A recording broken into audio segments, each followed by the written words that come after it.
Hello friends, welcome to learn and get YouTube channel. आज की video में हम बात करने वाले हैं औरंगजेब आलमगीर के बारे में, जो कि आखिरी मुगल रूलर हैं जो पावरफुल रहे। बाद में जितना भी हम देखते हैं कि एम्पायर जो है वो डिसइंटीग्रेट होते होते होते वो बिल्कुल ख़त्म हो जाता है शाह बहादुर शाह सेकंड के टाइम में। तो इनको कई बार हम देखते हैं कि ये क्रूर शासक के रूप में जाने जाते हैं, औरंगजेब आलमगीर। इसके पीछे काफ़ी रीजंस रहे। सबसे बड़ा रीज़न तो यहाँ पर ये माना जाता है कि इन्होंने लोग कुछ हिस्टोरियन यहाँ पर हालांकि जो हिस्टोरियन है वो तो नहीं कहते। कुछ लोग यहाँ पर बोलते हैं कि इन्होंने कई हजार मंदिरों को तोड़वाया था, मंदिर तोड़वा के खत्म करवा दिए थे। हालांकि मंदिर इन्होंने कई हजार नहीं, 15 मंदिर इन्होंने तोड़वाए थे। इसके पीछे मंदिर और साथ में अगर हम देखें तो एक मस्जिद भी तोड़वाई थी इन्होंने, गोलकुंडा की जामा मस्जिद। अब अगर ये मुस्लिम थे तो इन्होंने मस्जिद क्यों तोड़वाई थी यहाँ पर, इसके पीछे भी रीजन था। जो रीजन था मंदिर तोड़वाने के पीछे, सेम रीजन यहाँ पर भी था। इसमें रीज़न क्या कहा गया था? भाई रीज़न ये था कि इन मस्जिदों में मंदिरों के अंदर बैठ के लोग बगावत करने की तैयारी करते थे। क्योंकि जो मंदिर हो, मस्जिद हो, ये एक तरह से कल्चरल हमारे सेंटर भी थे, लोगों के इकोनॉमिक सेंटर भी हुआ करते थे। यहाँ पे लोग बैठ के बातें करते थे, मशवरे होते थे लोगों के बीच में। तो वही चीज़ इनके खिलाफ भी यहाँ पर होने लग गई थी। इसीलिए इन्होंने कई सारे मंदिरों को, शुरुआत में तो इन्होंने प्रोटेक्ट करा मंदिरों को, बाद में इन्होंने तोड़वा दिया क्योंकि लोग जब माने नहीं, लोगों ने बगावत करनी शुरू कर दी मंदिर के अंदर रहते हुए। जिन लोगों ने प्रोटेक्शन थी, बाद में वो लोग इनके खिलाफ हो गए तो उनके मंदिरों को इन्होंने तोड़वा दिया था। 15 मंदिर, एक मस्जिद भी है यहाँ पर।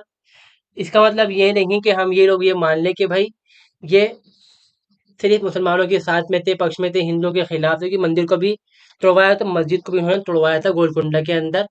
गोलकुंडा की जाम मस्जिद को तोड़वाया था औरंगजेब आलमगीर ने।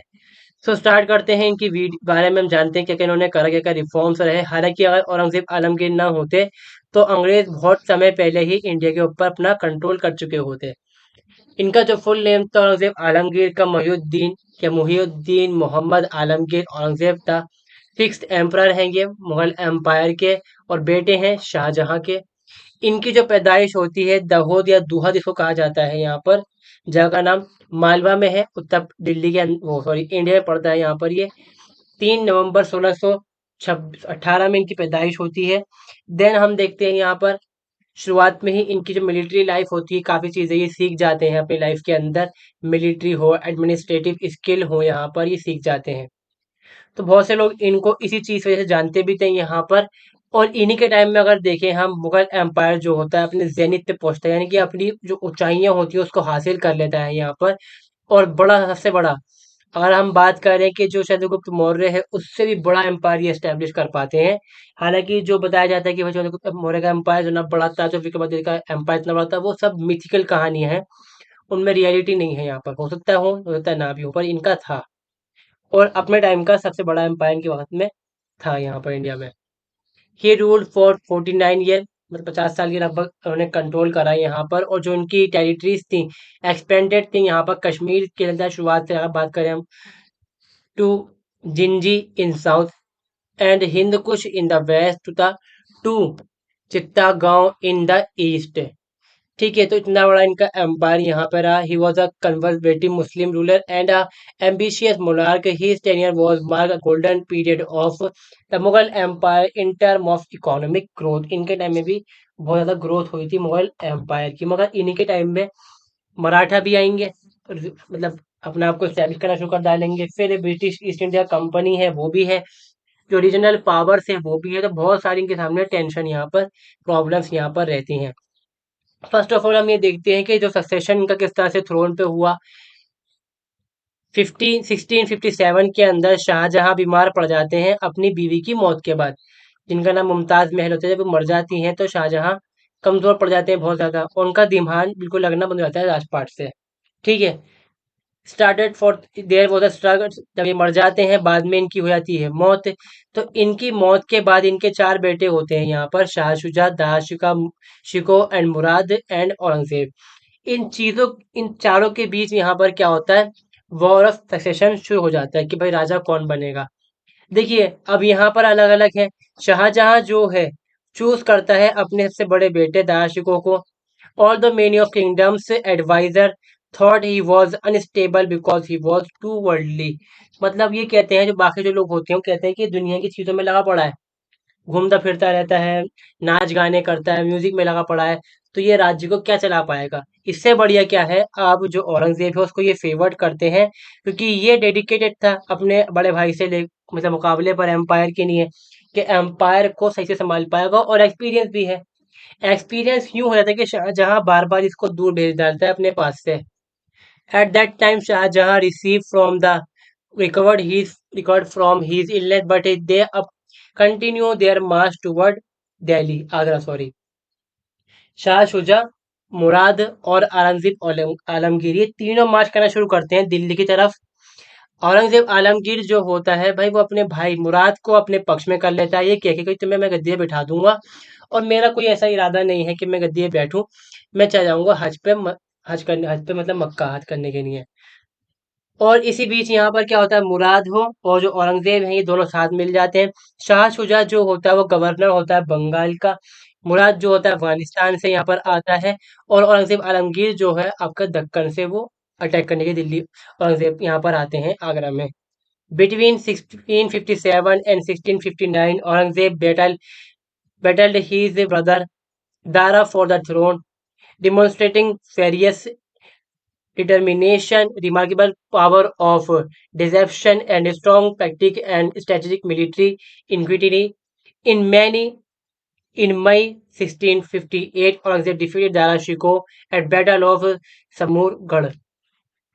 औरंगजेब आलम की बैटल चलती है दाशियों के साथ में काफी लंबे तक से, मतलब छोटे मोटे युद्ध होते रहते हैं।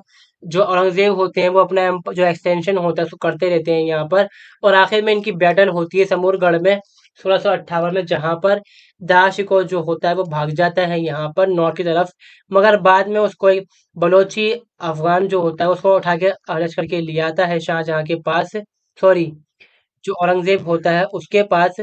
बाद में बेचारे को आखिरकार जो हम बोलेंगे कि चल नहीं रहा पेन, 1 मिनट पॉज करेंगे वीडियो को, स्टार्ट कर रहे हैं पर वीडियो को हम। समोरगढ़ में इसको हराया जाता है, बलूची एक अफगान होता है जो कि हेल्प कर डालता है यहाँ पर औरंगजेब की, और दाशिकों को पकड़कर जून 1659 में आगरा वापस लेकर आता है, जहाँ पर इसका सर काट के अलग कर दिया जाता है दाशिकों को, और इसके बाद सिर को उसके बाप यानी कि शाहजहां के सामने पेश कर दिया जाता है, और यहाँ पर बताया जाता है कि भाई इसने इस्लाम के खिलाफ काम करा है, तो इसलिए हम इसको खत्म करते हैं। शाहजहां जो है वो भाग जाता है कहाँ पर, अरकान जो बर्मा है आज का, वहां पर भाग जाता है वहां पर। बाद में उसको वहीं पर ही मार दिया जाता है, और जो उसका भाई होता है मुराद जो उसकी हेल्प कर रहा होता है जीतने के बाद, औरंगजेब जो औरंगजेब है वो उसको भी मार डालते हैं 1661 में, कि वजह मुझे मारने की कोशिश करी है यहाँ पर। ठीक है। देन यहाँ पर इस तरह से यहाँ पर क्या होता है, बाद में अपने बाप को भी कैद कर डालते हैं आगरा फोर्ट के अंदर, शाहजहां को, वहां पर उनकी मौत हो जाती है शाहजहां की। देन जो औरंगजेब आलमगीर हैं बन जाते हैं मुगल एम्पायर के एम्परर। इनका जो सबसे लंबा टाइम बताया जाता है कि सबसे ज्यादा लंबे टाइम तक इन्होंने ही मुगल एम्पायर पर रूल करा, 49 ईयर तक। इतना कोई भी रूल नहीं कर पाया, जो शाहजहां थे उन्होंने खुद 30 साल रूल करा था, इसके अलावा फिर वो कर नहीं पाए। इनका जो रूल रहा, रेन रहा यहाँ पर 1658 से 1607 तक रहता है। जब ये शुरुआत में छोटे होते हैं तो इनको हम बात करें स्टेट क्राफ्ट यानी कि जो राज्य है किस तरह चलाया जाएगा, मिलिट्री टैक्टिक्स हैं, कुरान है, और पर्शियन अरबिक लैंग्वेज चीज़ें हैं वो सीखते हैं यहाँ पर ये। मगर बाद में कई सारी चीज़ें कंडीशन यहाँ पर चेंजेस होते हैं यहाँ पर। इससे पहले का जो टाइम होता है इसमें होता क्या है कि औरंगजेब आलमगीर जो होते हैं, हम बोलें कि बहुत सारी चीज़ें सिखाई जाती हैं उनको। जब 15 साल के वो होते हैं तो उस टाइम एक यहाँ पर होता है इंसिडेंट, कि मुगल दरबार लगा हुआ होता है, वहां पर हाथी जो होता है अपना परफॉर्मेंस कर रहा होता है, इतने में भटक जाता है वो। तो हाथी जो ये चार शहजादे होते हैं इनकी तरफ भागने लग जाता है, और ये शाह शुजा हो, मुराद हो, और दारा शिकोह हो, ये उठ के भाग जाते हैं। मगर जो औरंगजेब होते हैं वो उठ के नहीं भागते, वो अपना घोड़ा लेते हैं, चढ़ जाते हैं, और उसके सिर के अंदर देके छुरिया तीर मार डालते हैं, और वहां पर वो जो हाथी है मार दिया जाता है। इससे लोग पहचान जाते हैं कि जो औरंगजेब आलमगीर हैं भाई वो राज लायक हैं राज्य करने के यहाँ पर, इसलिए लोगों को सपोर्ट करने लग जाते हैं यहाँ पे। वहीं दया शिकोह जो होते हैं वो अपने मतलब उनका हिसाब ये होता है कि भाई लिबरल पॉलिसीज को अपनाते हैं ज़्यादा वो, जो लोग हैं उनके मेरे साथ मिलजुल के रहा जाए, और थोड़े से वो यहाँ पर देखते हैं नाच गाना है जो नॉन इस्लामिक चीज़ें होती हैं, जो हराम चीज़ होती हैं इस्लाम में, उनको फॉलो करने लग जाते हैं। शाहजहाँ जो होते हैं वो अपने हरम की जो औरतें हो सॉरी क्या नाम है, शाहशुजा जो होता है वो बंगाल के अंदर अपने यहाँ की जो औरतें होती हैं उनके साथ बिजी रहता है। वहीं पर औरंगजेब जो होता है यहाँ पर अपनी ताकत को इकट्ठा करना शुरू कर डालता है। इससे पहले एक इंसिडेंट और होता है, वो ये होता है जब शाहजहाँ बगावत करता है जहांगीर के खिलाफ, तो जो जहांगीर होता है औरंगजेब को और मुराद को अपने पास कैद में रख लेता है, ताकि जहां उनके खिलाफ कार्रवाई ना कर पाए जहांगीर के खिलाफ यहाँ पर। सो यहाँ पर हम देखते हैं उसके 1 साल बाद यहाँ पर क्या होता है, जब 15 साल जब जो इंसिडेंट होता है हाथी वाला, उसके बाद 1634 में जब ये 16 साल के होते हैं इनको 10,000 की फौज दी जाती है पैदल सेना की, और 4,000 के पास होती है इन्वेंट्री जो हथियारबंद सैनिक होते हैं। कि जो बुंदेल जो है वो यहाँ पर रिबेल कर रहे हैं। बुंदेलों ने रिबेल करना शुरू करा था शाहजहां के टाइम में। उन्होंने उनको बहुत कुचला भी था मगर वो सक्सेसफुल नहीं होता पूरी तरह से। बाद में ये कंट्रोल करता है यहाँ पर, वो दे देता है कमांड किसको, औरंगजेब को, कि तुम जाओ इनको खत्म करके आओ अब यहाँ पर। और इसमें ये सक्सेसफुली कामयाब भी होते हैं औरंगजेब आलमगीर। देन यहाँ पे 2 साल बाद क्या होता है, जब ये 18 साल के होते हैं इनको वॉइस ओवर बनाया जाता है। दक्कन का उस टाइम में चलता था कि कम एज के अंदर बच्चों को बनाया जाता था वॉइस ओवर, ताकि वो सीख पाए कि एडमिनिस्ट्रेशन किस तरह से किया जाएगा। ठीक है। देन होता है यहाँ पे Aurangzeb sister died in fire in 1644। It took 3 week to return to Agra instead of returning immediately. जो इनकी बहन होती हैं जहाँ आरा जी को कहा जाता है, शायद उनके मतलब उनमें किसी में जख्मी हो जाती हैं, वो आग लग जाती है कहीं पर। तो ये क्या करते हैं, जो औरंगजेब होते हैं पहुंचने में 3 हफ्ते जाते हैं देखने के लिए अपनी बहन को। एकदम से नहीं पहुंचते, लौटते हैं यहाँ पर तो जो शाहजहां होते हैं उनसे खिलाफ हो जाते हैं इनके। और जो इनकी सुधारी जो होती है दक्कन की वो उनसे छीन ली जाती है यहाँ पर। और यहीं से शुरुआत होती है शाहजहां और जो आलमगीर औरंगजेब है उनके बीच टकराव की। शाहजहां ये कहता है कि भैया मुझे हटा दिया गया है दरबार से भी, और जो मेरी गवर्नरशिप थी उसे छीन ली गई है यहाँ पर। वजह यहाँ पर क्या है कि जो शाहजहां है वो दाशिकों को चाह रहा है एम्परर बनाना। तो शाहजहां डरते हैं इस चीज़ से कि ये मेरे खिलाफ ना हो जाए, तो वो इसको दूर रखने की कोशिश करते हैं। औरंगजेब आलिमों में से दूर रहेगा तो मेरी नहीं सेफ्टी रहेगी, मेरे खिलाफ कोई कर नहीं पाएगा यहाँ पर ये। शाहजहां को जरूरत थी कि भाई मेरे चारों बेटे मिलकर मेरे जो बड़ा सा एम्पायर है उसको चलाएं। जहां जहां जरूरत गवर्नर की है वहां पे मैं इनको भेज दूंगा। मगर ये अपने आप में ही लड़ने में लगे पड़े थे। फिर बाद में खैर क्या होता है यहाँ पे, शाहजहां 4 साल बाद औरंगजेब आलमगीर को तो 1646 में अपॉइंट कर डालता है गवर्नर ऑफ गुजरात। देन 28 साल की उम्र में बन जाते हैं ये गवर्नर ऑफ बल्ख, जो अफगानिस्तान में है, उपरक्षा क्योंकि ताजिकिस्तान में आज के टाइम में है। क्योंकि ये जो इलाके थे ये अनसिक्योर्ड पार्ट थे मुगल एम्पायर का, क्योंकि यहाँ से बार बार उज़्बेक हों सफाविद हों, ये दूसरे जो रूलर थे वो इन पर अटैक करते रहते थे वहां पर। और शाहजहां को मालूम था कि जो आलमगीर औरंगजेब है ये इनसे डील कर सकता है बढ़िया करके, तो इसको बार बार वहां पर भेज दिया गया। ठीक है। देन यहाँ पे बनता है सरदार वापस से मुल्तान का, सिंध का, और आखिर में बनते हैं ये। Although Aurangzeb had a lot of success in extending Mughal rule north in westward in 1652, he failed to take city of Gandhar, या कांधार जिसको बोलते हैं, फ्रॉम सफाविद रूलर, जिसको इनके दादा जहांगीर से छीना था सफाविद ने। हालांकि ये इसको कामयाब नहीं हो पाते यहाँ पर छीनने में। और इसके पीछे रीजन रीजन यहाँ पर ये होता है कि जो सामान होता है, हथियार वगैरह जो होते हैं वो पहुंच नहीं पाते। जो पहुंचते भी हैं वो खराब हथियार पहुंचते हैं, वो वैसे वहां पर वो हार जाते हैं। देन ये अपॉइंट होते हैं गवर्नर ऑफ दक्कन दोबारा से एक बार और। However Shah Jahan nominated his eldest son Dara Shikoh as successor to the throne. It is not an interested of Aurangzeb which brought him into rivalry with his elder brother। यहाँ पर क्या होता है कि शाहजहां अपने बेटे दाशिको को अपॉइंट कर डालता है एज अ एम्परर बाद में शाहजहां के। मगर जो ये औरंगजेब आलमगीर होता है वो इस बात से खिलाफ हो जाता है इसके साथ। जो शाहजहां होता है कि भैया तुमने इसको क्या चुना, ये तो इस लायक भी नहीं है यहाँ पर। फिर बाद में यहाँ बैटल वाला जो होती है, समूहों की बैटल जो होती है जहाँ पर दाशिकों को हार मिलती है और जो औरंगजेब है वो बन जाता है यहाँ का राजा। जब वह राजा बन जाता है तो वो अपॉइंट करता है मुर्शिद कुली खान को बंगाल में, किस लिए कि आप एक्सटेंड करो जब्त को। जब्त क्या था यहाँ पर, लोन टैक्स था यहाँ पर, सॉरी, कि जो लोग हैं टैक्सेस के टाइप होते थे जब्त के अंदर कई सारे, कि आप इसको बढ़ाइए और सर्वे करिए एग्रीकल्चरल लैंड की, और पता करिए कितना टैक्स लगना जरूरी है, और उससे ज़्यादा टैक्स मत लगाइएगा। तो जितना लग सकता है उतना टैक्स लगाइए ताकि आमदनी बढ़े। He employed a number of Hindus, predominantly Rajput, Marathas and Mughal administration. Most of them were in political alliance. इन्होंने हम कहते हैं कि भाई ये हिंदुओं के खिलाफ थे, ऐसा भी नहीं था। इन्होंने बहुत सारे राजपूत मराठों को अपने आर्मी के अंदर लगाया और इवन यहाँ पर उनको कई बार गवर्नर भी बनाकर भेजा कई जगहों पर। जो इनके ग्रैंड फादर थे, जो अकबर था, उसकी जो पॉलिसीज थी उनको उन्होंने शुरुआत में इस्तेमाल करना शुरू करा। इन्होंने सोचा कि जो ये मेरे खिलाफ बगावत कर रहे हैं, पहले मैं इनको हराता हूँ, ठीक है, काउंसिल करूंगा इनको, मतलब मान लूंगा तो मैं अंडर काम करोगे आपस से, फिर इनकी सर्विस जो होती है इनको दे दूंगा इंपीरियल सर्विस यहाँ पर। जो मान गया वो मान गया, जो नहीं माना वो नहीं माना, फिर इसके खिलाफ सीधी बात है फुल फ्लैज वॉर होगी यहाँ पर। जैसे कि हम देखते हैं जो छत्रपति शिवाजी होते हैं, ये कैप्चर करते हैं बार बार जो सूरत की बंदरगाह होती है, किससे, मंगोलों से। कब, 1664 में और 1670 में। जो सूरत बंदरगाह जो होती है, यहाँ पर जो माइनॉरिटी होती है वो मुसलमानों की होती है, जो मेजोरिटी होती है वो हिंदूज की ही होती है। कुछ लोग कहते हैं कि शिवाजी महाराज जो थे वो हीरो थे यहाँ पर इस मॉडल के अंदर। अगर आप देखोगे हिंदू पर्सपेक्टिव से तो उन्होंने गलत करा, यहाँ उन्होंने हिंदुओं को बहुत ज्यादा मारा था यहाँ पर। कोई मुसलमान तो था ही नहीं था वहां पर, तो मारते किसको वहां पर। खैर आखिर में यहाँ पर क्या होता है कि भैया जो औरंगजेब आलमगीर होते हैं, 1664 के बाद 1667 में इसको बुलाते हैं, क्या नाम है, शिवाजी महाराज को, कि तुम आओ और मेरी जो सोसाइटी है उसको अपना लो यहाँ पर। हालांकि ये भाग जाते हैं भाई साहब, और बाद में इनकी हो जाती है मौत।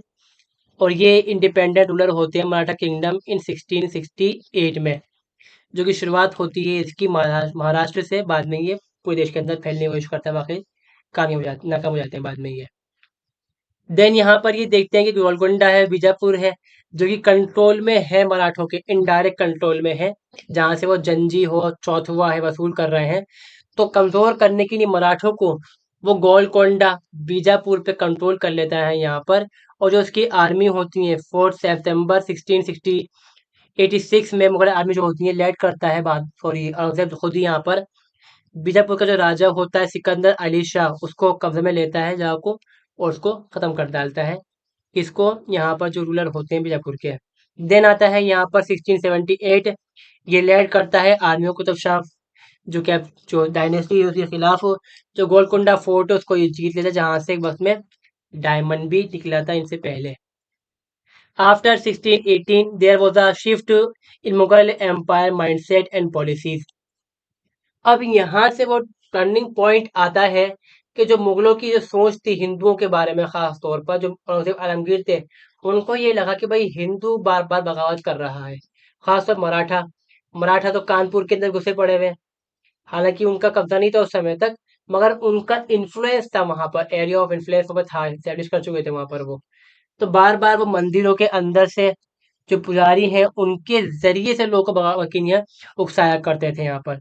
काफ़ी टाइम तक चलती ये सब चीज़ें। जो आज़िम आलमगीर होते हैं वो कहते हैं कि हम फ़ौज को लगाएँगे ताकि जो ये कब्ज़ा करने के लिए लोग आ रहे हैं, प्रोपेगेंडा फैलाना चाह रहे हैं, कि मंदिर में ना घुस पाएँ। जो ये ब्राह्मण हैं इनको ये मारते हैं और ज़बरदस्ती इनसे अपना काम करवाते हैं, जो औरंगज़ेब आलमगीर के खिलाफ भड़काते हैं लोगों को। तो इसको रोकने के मारे वो ऐसा करते हैं। बनारस के मंदिर जो होते हैं ख़ासतौर पे वहाँ पे वो अपनी जो पुलिस होती है उसको लगाते भी हैं।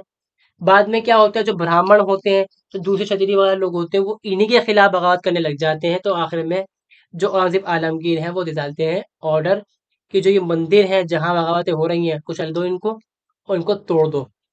और सेम चीज जो गोलकुंडा की मस्जिद होती है जाम मस्जिद, उसके साथ भी यही किया जाता है कि वहां से जब ये कंट्रोल कर लेते हैं गोलकुंडा पर, तो वहां पर लोग फिर भी सोचते हैं कि बगावत करेंगे यहाँ पर हम, तो भी क्या करते हैं, मस्जिद को ही तोड़वा डालते हैं यहाँ पर। अब यहाँ पर ये क्या हुआ कि जो हिंदू थे, पहले उनको ये था कि हम रिश्तेदार हैं, कलीग्स हैं इनके। बाद में इनको लगा कि भाई अब तो हम इनके गुलाम बन गए हैं यहाँ पर औरंगजेब के। तो इन्होंने इनके खिलाफ यहाँ पर करना शुरू कर दिया, अपना प्रोटेस्ट वगैरह, फिर भी जो उनके खिलाफ बातें करनी शुरू कर दी। और जो औरंगजेब थे उन्होंने भी ऐसा नहीं करा कि भाई वो हल्के से मान जाते। उन्होंने भी तकड़ा करके जोर लगा के कुचलना शुरू कर दिया नॉन मुस्लिम्स को यहाँ पर। इसमें हम देखते हैं 1979 के अंदर जजिया टैक्स लगाया गया आपस से नॉन मुस्लिम के अंदर ऊपर। अब अगर बहुत से लोग ये कहते हैं कि जजिया टैक्स लगाया गया था तो हिंदू के खिलाफ था, यहाँ पर जो गरीब थे उनको परेशान कर दिया था। भाई ये टैक्स ना गरीब पर, ना औरतों पर, ना बूढ़ों के ऊपर लगता ही नहीं था यहाँ पर ये टैक्स। तो परेशान कहाँ से करता हो बेचारा गरीबों को। As a result of religious strife in empire, many Hindus served the emperor but were never loyal to him. जो हिंदूज थे उनके दिमाग के अंदर जो प्रोपेगेंडा था वो बैठ चुका था यहाँ पर, और हिंदुओं को समझ में आ गया था कि भाई जो राजा है वो हम उसके खिलाफ बगावत करेंगे, इसके लिए रॉयल्टी जो हो रही है, जो लॉयल्टी है वो रखेंगे नहीं. In 1681, Rajput insurrection against Mughal ruler occurred as a result of this. इससे क्या हुआ में जो मराठा है, राजपूत है, जो मुगल है उनके खिलाफ हो गया और बगावत करनी उन्होंने शुरू कर दी. कब शुरुआत होती है ये? शिवाजी महाराज के मरने के बाद दोबारा से 1687 में जो उनके बेटे होते संभाजी, उनको किडनैप किया जाता है और उनको मार दिया जाता है 1689 में, और जो उनका एम्पायर है वो खत्म हो जाता है. मगर यहाँ पर शुरुआत हो जाती है मराठा कॉन्फेडरेंसी के इस टाइम पर. जो मराठा थे जिनकी पावर बढ़ रही थी, सेंटर में नॉर्थ की तरफ बढ़ रहे थे, वो को पीछे पर खिसक गए साउथ के अंदर, और उन्होंने पुर्तगाली हो, ब्रिटिशर्स हो, फ्रेंच हो, उनका जो साथ लेना शुरू कर दिया, जो औरंगजेब आलमगीर हैं उनके साथ. Aurangzeb then marched to the conquer the Maratha hill forts.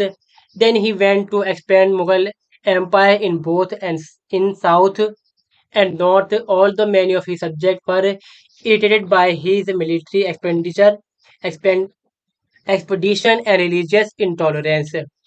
तो इन्होंने देखा भाई ये जो मराठा हैं इनको कुचल दो बिल्कुल सही तरह से अब एक बार, ताकि ये सर ना उठा पाए, बाद में बगावत ना कर पाए. तो इन्होंने बहुत सारे यहाँ पर हम कहेंगे मार्चेस शुरू कर दी. दक्कन के अंदर तो औरंगजेब फेमस रहे इस चीज के लिए कि ये हिंदुओं के खिलाफ है, क्योंकि वहां पर थे ही हिंदू, रूल ही उनका था ज्यादातर वहां पे. और वो जो अपना जो क्या कहते हैं हम बोलेंगे कि जब रिबेल करते थे वो इस नाम पे करते थे कि धर्म के लिए नहीं कर रहा है हमारे साथ, तो लोग उनके साथ हो जाया करते थे यहाँ पर. सो यहाँ पर ये चीज होने लगी, तो बाद में क्या हुआ कि भाई लोग इनके खिलाफ होने लग गए कि बार बार जंगें हो रही हैं, पैसा खर्च हो रहा है, धर्म की आज़ादी नहीं मिल रही सही से हमें. हालांकि यह था भी नहीं काफी हद तक. He began to lose control of administration in north, and as the situation was the empire become overextended and Aurangzeb increased agricultural tax to pay for the wars. यहाँ पर क्या हुआ, एम्पायर बढ़ने लग गया तो संभालना उसको मुश्किल हो गया, और इसी बीच औरंगजेब आलमगीर ने टैक्सेस के लिए करवाया उन्होंने सर्वे. तो पता चला कि भैया लोग कम टैक्स पे कर रहे हैं, तो उन्होंने टैक्सेस हैं उसको बढ़ा दिया यहाँ पर. तो लोग इनके खिलाफ होने लग गए यहाँ पर. जब टैक्सेस बढ़ गए खेती के ऊपर, तो यहाँ पर होती है सिक्स एग्रीकल्चर रेवोल्यूशन. किस वजह से होती है भैया, हमारे टैक्स कम किए जाए या हमें जमीन दी जाए फ्री में काम करने के लिए. Many Sikh revolt in Punjab and he murdered Tegh Bahadur and the Sikh guru who refuse to work under his name in 1675. Guru Tegh Bahadur जो है यहाँ पर ही सिखों के गुरु होते हैं.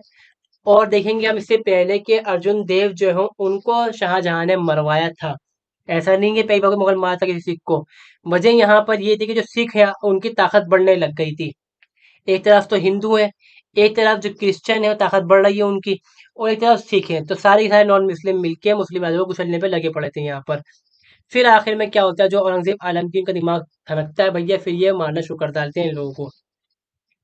जब मर जाते हैं तेग बहादुर, उनके बाद यहाँ पर आते हैं गुरु गोबिंद सिंह. वो रिवॉल्ट लगातार करते ही रहते हैं यहाँ पर, और ये चलता रहता है इनके ज़माने के अंदर. हम देखते हैं इनका culture, art and architecture. Aurangzeb inspired Islamic calligraphy during his reign. Quranic manuscript in नक्श, जो हम अरबिक लिखते हैं घुमा घुमा के जो स्टाइल लिखा जाता है, उसके अंदर यहाँ पे जो नक्श स्टाइल था उसका इस्तेमाल करना शुरू कर दिया गया था. मुसलमान जो मस्जिदें होती थी उसके ऊपर बाकायदा टाइल्स लगाए जाते थे, ऐसे लिखा हुआ इस चीज़ के ऊपर. Aurangzeb was a skilled calligrapher in Naqsh style. He also memorized the Quran, studied Hadith, and practiced every ritual of Islam. बहुत इस्लामिक इंसान थे यहाँ पर, और राजा होने के बावजूद ये खजाने से 1 रुपया भी नहीं लिया करते थे. कहते हैं कि टोपी बुनते थे और हदीस लिखते थे ये अपने फारसी या उर्दू में, या जो लैंग्वेज इस्तेमाल करते होंगे उस समय लोग, ताकि उनको बेचा जा सके. जो नजराना उनका है उससे जो खर्चा है वो चल सके यहाँ पर. तो बिल्कुल सिंपल लाइफ को जिया करते थे यहाँ पर. ड्यूरिंग हिज रेड ही बिल्ड बीबी का मकबरा इन औरंगाबाद. बादशाही मस्जिद इन लाहौर, सबसे बड़ी मस्जिद थी ये एक टाइम में इनके जमाने के अंदर. जामा मस्जिद दिल्ली की उससे बड़ी मस्जिद थी यहाँ पर ये. Moti Masjid and Mosque of Kashmir in Srinagar. He also involved in repair and maintain existing structure Dargah और Sufi saint like Bख्तियार की but patronized by him. तो इन्होंने सोचा कि भाई ये नई जो नई बिल्डिंग्स है उन्हें कम बनाया जाए। इसी बीच निकल के आती है बात कि इन्होंने ये कहा कि नए मंदिर नहीं बनेंगे। इनका मानना ये था कि जो पुराने स्ट्रक्चर बने हैं उनको रिपेयर कर लिया जाए, काफी काम चल जाएगा, नया सिस्टम बनाए क्यों यहाँ पर, खर्चा बढ़ेगा इससे फालतू का, जो पैसा बचेगा उसको हम कहीं और लगा लेंगे यहाँ पे अच्छे से। और इसी बीच क्या हुआ कि जो बनारस है वहां पर हिंदू के खिलाफ होने शुरू हो गए यहाँ पर। तो इन्होंने कहा कि ये जो जाट है, मराठे हैं, गुजरत गुर्जर हैं और जो राजपूत है मेरे खिलाफ हैं, ये नए मंदिर बना के मेरे खिलाफ रिवोल्ट न कर दे तो इनको मंदिर बनाने की परमिशन ही ना दो। मंदिर में हम अटैक कर नहीं पाएंगे, दिक्कत रहेगी। बाद में उन्होंने अटैक करना शुरू कर दिया मंदिर के ऊपर भी कि अब ये मान नहीं रहे तो भाई तोड़ दो मंदिरों को यहाँ पर। तो इनका मानना ये था कि खर्चा जो है वो गरीब जनता के ऊपर किया जाए और ये करते भी थे। कुछ लोग प्रोपेगेंडा फैलाते हैं तो वो गलत चीज़ है यहाँ पर। मंदिर तोड़े तो मस्जिद भी उन्होंने तोड़ी थी, जहाँ बगावत हुई। अब देखो जब दिल्ली के अंदर अगर हम बात करें, जब दिल्ली के ऊपर 1857 के बाद जो विद्रोह हुआ, तो अंग्रेजों ने जामा मस्जिद, फतेहपुरी मस्जिद दिल्ली की, और हम बात करते हैं जहांआरा मस्जिद, बेगमपुरी मस्जिद, और हम कहते हैं बहुत सी मस्जिद ऐसी थी यहाँ पर, अकबरवाली मस्जिद जो थी, इनको खराब भी करा, कुछ मस्जिदों को तोड़ा भी था, क्योंकि वहां पर स्वतंत्रता सेनानी बैठकर बात किया करते थे, चाहे वो हिंदू हो चाहे वो मुस्लिम हो, इसमें कोई दो राय ही नहीं। आगे फिर हम बढ़ते हैं, इसकी बात क्या देखते हैं हम, इनकी जो डेथ होती है कब होती है, इनकी मौत होती है भाई यहाँ पे 13 मार्च 1707 में। और इनकी जिस टाइम एज होती है 88 साल इनकी एज होती है। और इन्होंने काफी टाइम तक रूल करा। बाद में इनके 3 बेटे हुए, बहादुर शाह फर्स्ट, मोहम्मद आजम शाह एंड मोहम्मद कम बख्श। बनते हैं यहाँ पे, कौन बनता है, आजम शाह इनका सक्सेसर बन जाता है, मगर ये कुछ साल ही रूल कर पाता है। फिर बैटल ऑफ जिजुआ में इसको मार दिया जाता है बहादुर शाह के जरिए। और यहाँ पर जो औरंगजेब आलमगीर हैं इनका जो रेन है वो खत्म हो जाता है यहाँ पर। अब बात करें भैया, Mughal empire began to decline under his son Bahadur Shah first and eventually become under British administration in 1858। बगावत के बाद, जिसको बगावत बोलेंगे हम तो बोलते हैं first independent war of India. इसके बाद क्या होता है, जो मुगलों की पावर जो होती है वो ये बोलते हैं कि दिल्ली से सिर्फ पालम तक ही रह गई थी यहाँ पर। इन्होंने बहुत सारे काम करे, रिलीजियस काम, इसके लिए मशहूर है यहाँ पर ये। और बदनाम भी कुछ लोग बदनाम करते हैं इनको। इनको कहा जाता है कि भैया जिंदा पीर है, ये दुर्वेश है। इतनी सिंपल लाइफ थी इनकी, बिल्कुल सिंपल लाइफ पे रहते थे ये, इनकी सोच बहुत ऊंची थी कहा जाता है। हालांकि ये ऑर्थोडॉक्स सुन्नी मुस्लिम थे यहाँ पर, टॉलरेट भी थे, जो दूसरे रिलीजन थे उनके लिए। मगर यहाँ पे कहते हैं कि भैया इनटॉलरेट भी थे यहाँ पर। टॉलरेट जब तक रहे थे तो लोगों ने इनकी बात को माना, जहां लोगों ने इनकी बात को नहीं माना वहां ये इलटॉलरेट होगा, इनके खिलाफ से बगावत करी यहाँ पर। इन्होंने अपने दरबार के अंदर शराब पीना, नाच गाना इसको बैन कर दिया। पब्लिक ड्रिंकिंग और यहाँ तक कि चिलम पीना, हुक्का पीना भी इन्होंने बैन कर दिया पब्लिक के अंदर। और इन्होंने इस काम के लिए मुतासिब लगाए गए थे यहाँ पर। मतलब मान लो जैसे रिलीजियस पुलिस लगाई गई थी यहाँ पर, या हम कहते हैं पब्लिक पुलिस लगाई गई थी यहाँ पर, कि जो लोग हैं वो इस्लामी शरिया को फॉलो करें। और शरिया को जब वो फॉलो करेंगे तो यहाँ पे शराब पीना बंद हो जाएगा, कोठे बंद करवा देंगे हम यहाँ पर। और जो हुक्काबाजी है, चिलमबाजी है, उसको बंद कर दिया जाएगा, क्योंकि ये इस्लाम के खिलाफ है यहाँ पर। However, Mutasib were not allowed to interfere with the life of people in state। Public life जो थी उनकी, अपनी जो ज़्यादा जिंदगी थी उनको अलाउड नहीं था करना यहाँ पर। और सिक्कों के ऊपर जो कलमा लिखते हैं, ला इलाहा, जो पहला कलमा मुसलमानों का होता है उसको लिखते हैं, उसको बैन कर दिया गया। उन्होंने कहा कि ये गंदा हो जाता है, जो कलमा है पवित्र चीज़ है, इसलिए हम इसको लिखेंगे नहीं, क्योंकि सिक्का जो है वो पैर में भी गिर जाता है यहाँ पर। इन्होंने जो त्योहार था नवरोज का, जो पर्शियन फेस्टिवल था उसको बंद करवाया यहाँ पर। Singing dancing in court room but not allowed, not मतलब उसको बैन कर दिया गया। जो नौ बाती, जिसमें हम कहते हैं शहनाई बजती है, ढोल बजते हैं हल्की हल्की आवाज के अंदर, उसको उन्होंने अलाउड कर दिया था काफी हद तक। देन आता है 1679 में री इंट्रोड्यूस जजिया टैक्स और poll tax for the non Muslim. Jizya was abolish by Akbar in 1564। अब यहाँ पे देखो एक बात क्या थी यहाँ पर, However, economically speak section of society, elderly, children and women were exempted from paying these taxes. अब ये लोग बोलते हैं बहुत से कि भाई मुसलमानों ने जो टैक्स लगाया था उसे अलगनी ने इसलिए लगाया था कि जो गरीब जनता है वो पिस जाएगी तो मुसलमान हो जाएगी। तो पहले ही उन्होंने कहा कि जो गरीब लोग हैं वो पे ही नहीं करेंगे, जो जनता है बच्चे हैं औरतें हैं वो नहीं करेंगे पे यहाँ पर, इस चीज़ को तो दिक्कत ही क्या थी। He also increased land tax to meet state expenses which affected Hindu Jat to great extent. इन्होंने स्पेशली जाट, मराठा और जो राजपूत थे उनको टारगेट करा क्योंकि ये ताकतवर हो रहे थे और बगावतें बार-बार कर रहे थे। तो जहाँ-जहाँ इनके रीजन थे स्पेशली वहाँ पर टैक्सेस बढ़ाए गए थे खास तौर पे और उनकी ज़मीनों का मुआयना करा गया कि ज़मीन कितनी है और कितना टैक्स बनता है और ये कितना टैक्स भरते हैं और कितनी रिश्वतखोरी ये कर रहे हैं यहाँ पर। पर्शियन लैंग्वेज को उन्होंने क्या करा, इनकरेज करा यहाँ पर, ठीक है। During his reign, a number of Persian work in India classical music were born. He abolished the practice of wigging or emperor with gold and practice of Zoroastrian initiated by Akbar. जो system था जो दर्शन का उसको बंद करा गया, जो बादशाह को सोने में तोल कर जो सोना होता था उसको चंदा करते थे उसको भी बंद करा गया कि राजा की नहीं क्यों करें, तोलना ही क्यों, जब सरकार ज़कात करना है तो ऐसे ही कर दो, जरूरत नहीं तोलने की यहाँ पर। देन यहाँ पे आता है एस्ट्रोलॉजर्स को बैन किया गया है, भाई तुम यहाँ पे कोई ऐसी चीज़ें नहीं करोगे कि तुम हाथ के बता रहे हो यहाँ पर। और मशहूर है कि दिल्ली की जामा मस्जिद पे जो दरगाह बनी हुई है यहाँ पर हरे भरे सांप की हैं और दूसरी दरगाह एक और है वहाँ पर उनके शागिर्द की, उनका कत्ल भी इन्होंने ही करा था। जो गुरु तेग बहादुर हैं, जहाँ उनका गुरुद्वारा बना हुआ है के टाइम में शीशगंज साहिब जो है वहाँ पर उनको मारा गया था यहाँ पर। तो ऐसा नहीं है कि मुसलमानों को हिंदुओं को मारा इन्होंने, इन्होंने मुसलमानों को ही मारा, जहाँ इनको लगा कि लोग मेरे खिलाफ हो रहे हैं इन्होंने उनको मार दिया। और इन्होंने बैन कर दिया फायर क्रैकर्स, फायर वर्क्स अपने स्टेट का, जहाँ पे इनका रूल था कि इसको इस्तेमाल बिल्कुल भी नहीं किया क्योंकि लोग इससे डिस्टर्ब होते हैं, परेशान होते हैं। तो सीधी बात यहाँ पर ये है कि इनके टाइम में जो मुगल ईरा है वो गोल्डन एज कहा जाता है उस टाइम में, क्योंकि मुगल एम्पायर जो था अपने टाइम पे बिल्कुल ज़ेनिथ पे पहुंच गया था, जो चाहिए थी उन्हें छू ली थी यहाँ पर। और ये पैन इस्लामिज्म जो था उसको मानते थे यहाँ पर, हालांकि जहाँ लोग इनके खिलाफ हुए, चाहे वो इस्लाम के नाम के अंदर हो, मतलब जो धर्म का चोला पहनने के खिलाफ हुए, उन लोगों के खिलाफ इन्होंने कार्यवाहियां करी थी यहाँ पर। तो ये वीडियो थी हमारी औरंगजेब आलमगीर के बारे में। अगर वीडियो आपको यूजफुल लगी तो वीडियो को लाइक, चैनल सब्सक्राइब जरूर करें। सो मिलते हैं नेक्स्ट वीडियो में। Thanks for watching, have a nice day.